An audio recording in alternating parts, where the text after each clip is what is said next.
Bienvenidos a un nuevo episodio del podcast Entre Médicos. En esta ocasión contamos con el doctor Ariel Ramírez, neurólogo de adultos, con el tema eventos cerebrovasculares. Ariel, bienvenido. Y vamos a hablar acerca de un tema que tiene que ayudar mucho a la población y tiene que estar alerta. Comúnmente se le llama derrame cerebral. ¿Qué es esta enfermedad? Claro. Lo que coloquialmente se denomina derrame cerebral es el infarto cerebral isquémico, que es un evento donde hay una obstrucción, ya sea un bloqueo parcial o total de la circulación, generalmente arterial, que va al cerebro proveniente del corazón, y se interfiere con la irrigación de áreas específicas del cerebro. Esto equivale a lo que sucede en el corazón con el infarto cardíaco agudo. Sin embargo, se toma en cuenta de que el infarto cerebral, derrame cerebral en nuestro medio, es la principal causa de discapacidad crónica a nivel global, mundial, y es la tercera causa de muerte no traumática también a nivel mundial. Esa es la relevancia que tiene y desde ya hace más de 10 años en el país hemos tenido una campaña de código derrame que le llamamos por el cómo la población reconoce, donde se hace esa señal de alerta a la población general de cómo rápidamente, con cuestiones breves, simples, identificar este proceso y motivar el traslado rápido, puesto que desde ya hace un par de décadas existen medicamentos internacionalmente y localmente acá aproximadamente unos 15 años de que si se llega dentro del tiempo, de ventana de tiempo, se llama de inicio de síntomas, al momento de los estudios en una emergencia de hospital que tenga las características de manejar estos casos, se puede administrar un medicamento que tiende a disolver el coágulo y a minimizar la secuela, la discapacidad residual. La edad es un factor que lo predispone a uno a cierto tipo de enfermedades. ¿Qué pacientes son los que más están predispuestos a esto? Sí. Como bien dicho por usted, doctor, la edad, a medida que avanza uno en las décadas de la vida, es un factor obviamente no controlable definitivamente. Antecedentes familiares de infartos cerebrales o infartos cardíacos también lo son. Existe una serie de otros factores que sí son llamados modificables, como son la detección temprana y el manejo adecuado de hipertensión arterial, diabetes mellitus, sobrepeso, obesidad, vida sedentaria, estrés, hiperlipidemia, principalmente en lo que se relaciona a colesterol elevado.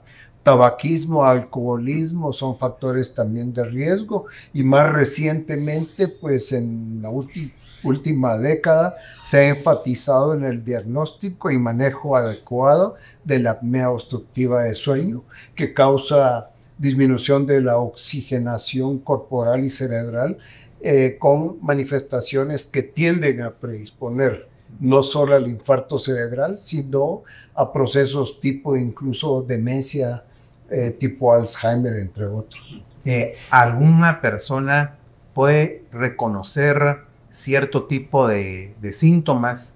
Por ejemplo, tengo dolor de cabeza, me siento mareado, no estoy teniendo un adecuado desempeño. ¿Qué nos podría decir acerca de eso? Generalmente lo más identificable es donde súbitamente hay una debilidad, generalmente de un lado del cuerpo, ya sea el derecho o el izquierdo, que haya desviación de la comisura labial, es decir, la apariencia de una parálisis facial, que haya alteración en la capacidad de la persona que lo tenga a expresarse verbalmente e interpretar, entender lo que quien le habla le quiere decir. Estas son las manifestaciones principales. Hay una serie de manifestaciones que también el alterar el estado de conciencia, lo digamos asociado. Hay escalas internacionales, como la llamada escala de Cincinnati, que con imágenes de cómo se vería, digamos, la persona si se debilita de un lado poniendo las manos al frente y se le cae una mano, que es lo llamado caída piramidal, entre otras. Hay una escala de FAST, F-A-S-T, que se interpreta en inglés como rápido, y obviamente nosotros adoptamos hace más de 10 años localmente la escala derrame, donde cada sigla quiere decir alguna de estas manifestaciones, y una de estas siglas significa rápido. En el derrame, o sea, actuar rápido, llamar a los servicios de atención médica de emergencia, paramédicos, y a través de eso se ha llevado campaña de instrucción a los servicios de bomberos, ambulancias, Cruz Roja, etcétera, para que se capaciten en cómo esa rápida identificación debe ser hecha, la notificación temprana, el traslado temprano a lugares donde se sabe, se cuenta con la capacidad de tener un estudio mínimo de tomografía y el medicamento para poder administrarse, llámese trombolítico o fibrinolítico, que hemos tenido disponible, que se administra en una infusión en 1 hora, y en los últimos años hay otro que es en infusión directa en bolus. Tenemos 2 opciones. Como esto es un podcast que llega a muchas personas y nos han hecho a veces el comentario de que lo que les ha gustado es que hablamos entre médicos, pero con términos que puede entender la población. Entonces, podemos decir que estos derrames cerebrales pueden ocasionar un daño cerebral, el cual puede ser irreversible o a veces puede ser reversible. ¿Qué medidas preventivas podemos ofrecer a la población? En prevención, definitivamente es no muy distinto a lo que se hace para prevención vascular en general, vascular cardíaca y de problemas de arterias de miembros inferiores de las piernas. Y es una vida sana en cuanto a dieta, una actividad física adecuada, evitar o minimizar o tratar sobrepeso, obesidad, controles médicos a medida que avanza la edad con más frecuencia para presión arterial. Si esta está elevada, pues hay criterios de cuándo iniciar reducción de cambios en la dieta, por ejemplo, e iniciar qué tipo de medicamentos como monoterapia, o sea, único medicamento para la presión elevada, o combinaciones de medicamentos para tal efecto. La identificación temprana de trastornos de metabolismo de glucosa y diabetes, no digamos en casos donde hay historia familiar de lo mismo, y el tratamiento adecuado. Evitar o minimizar o dejar de consumir sustancias que se han visto involucradas. Mencionamos tabaco, alcohol más que en leve cantidad, pero también hay sustancias de abuso como crack, cocaína, anfetaminas, que se han visto directamente relacionadas con aumentar el riesgo de tener un infarto, derrame cerebral. Acá en Centro Médico está lo que es el código derrame. ¿Qué nos podría explicar acerca de este código? El código derrame a nivel hospitalario significa que idealmente previa notificación de las personas que trasladan a un paciente con potencial de estar teniendo un derrame, no siempre va a ser un infarto cerebral. A veces puede ser alguien que tuvo un proceso de convulsión o alguna otra situación, o que eventualmente no es una isquemia, sino es una hemorragia, que de todas maneras facilitará el manejo temprano. A nivel que entra el paciente en cuestión a la emergencia, ese código significa que ya se alertó a todo el personal. En el Hospital Centro Médico, por ejemplo, se tiene la ventaja, como en algunos otros hospitales, donde hay un médico capacitado internista fijo en la emergencia, y personal entrenado.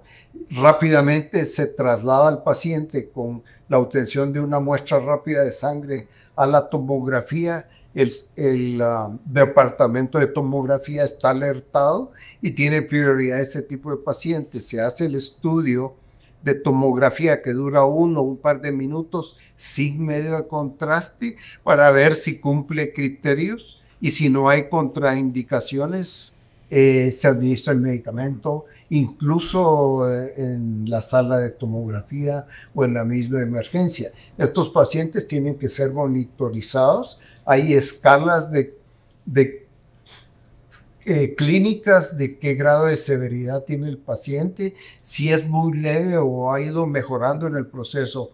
Desde el inicio no se administra ese medicamento, pero hay muchas otras cosas que deben continuar haciéndose intrahospitalariamente.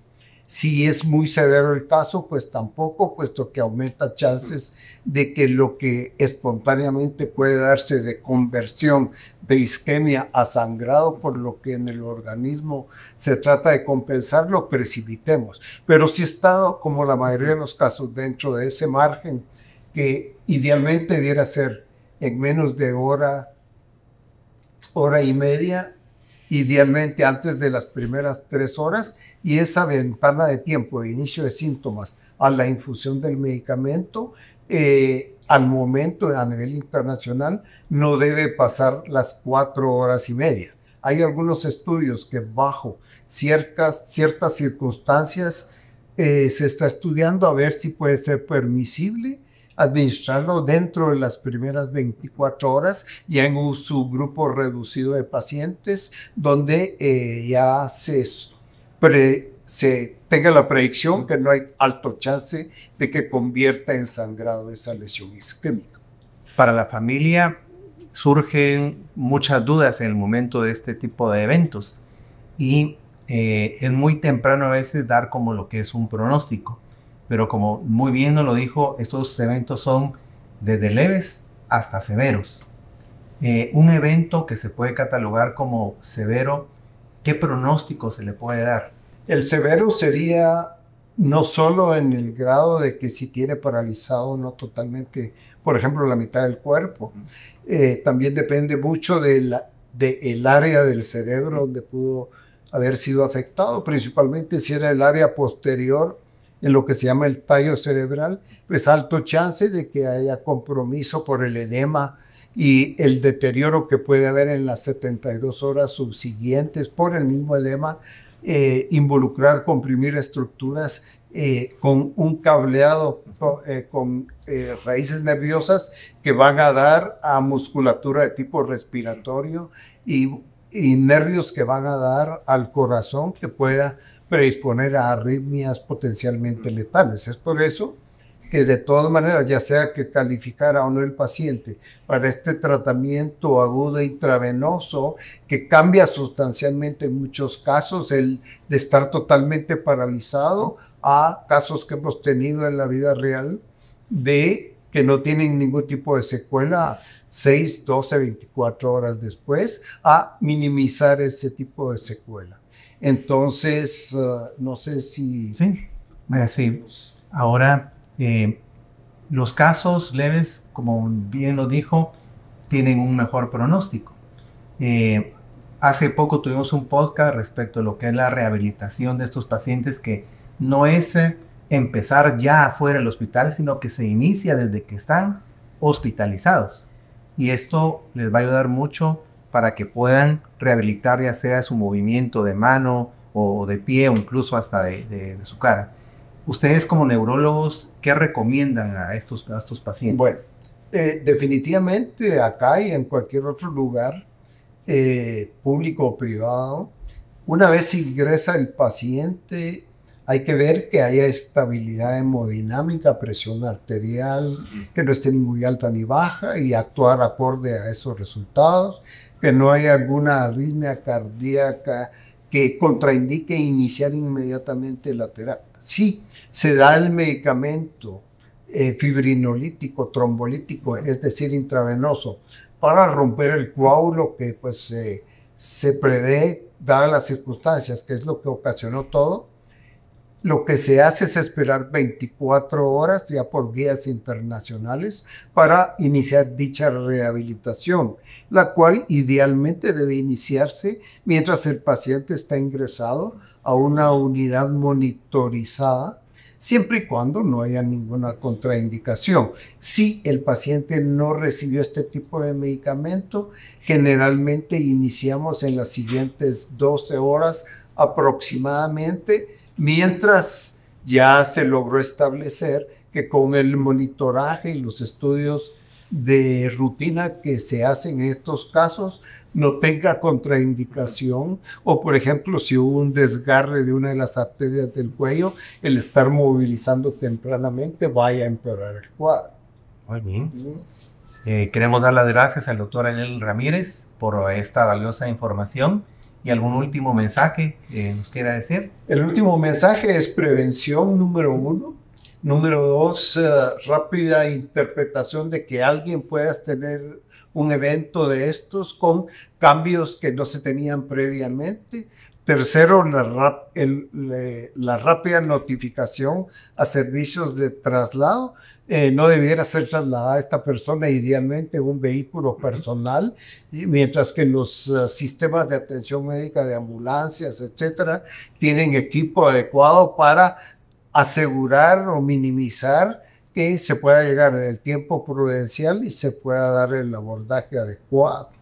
Ver que estos traslados de emergencia sean dados a centros hospitalarios donde se tenga la capacidad de tener una tomografía y los medicamentos que hiperagudamente se puedan utilizar, puesto que si no, ya es un tanto tarde si se llega a lugares donde no se tiene.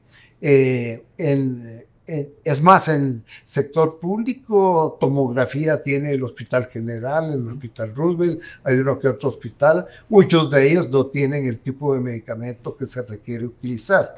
En lo privado son varios hospitales y lo que se ha estado tratando de hacer en el Hospital Centro Médico y con muy buenos resultados, de establecer todo ese código de alerta, código de RAME que se le ha llamado localmente, ha sido de muy buenos resultados para minimizar secuelas de los pacientes, minimizar morbilidad que se llama de procesos complicantes y la mortalidad misma.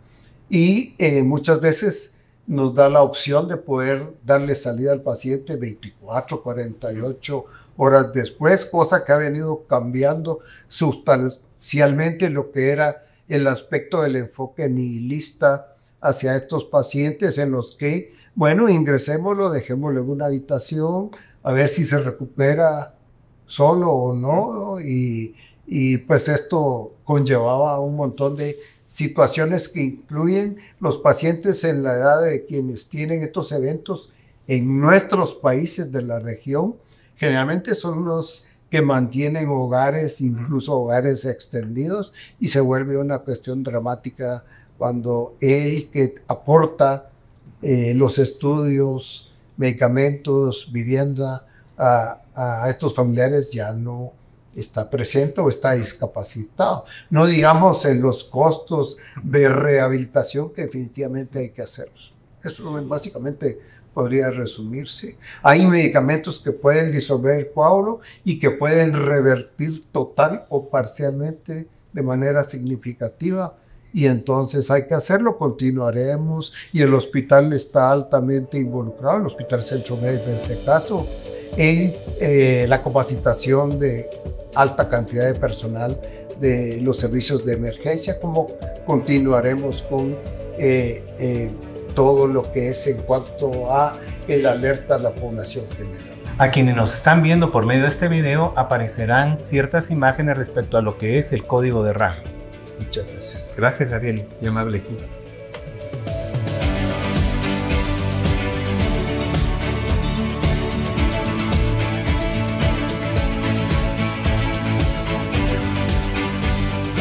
Entre Médicos, un podcast de Centro Médico y su Comité de Educación Médica Continua.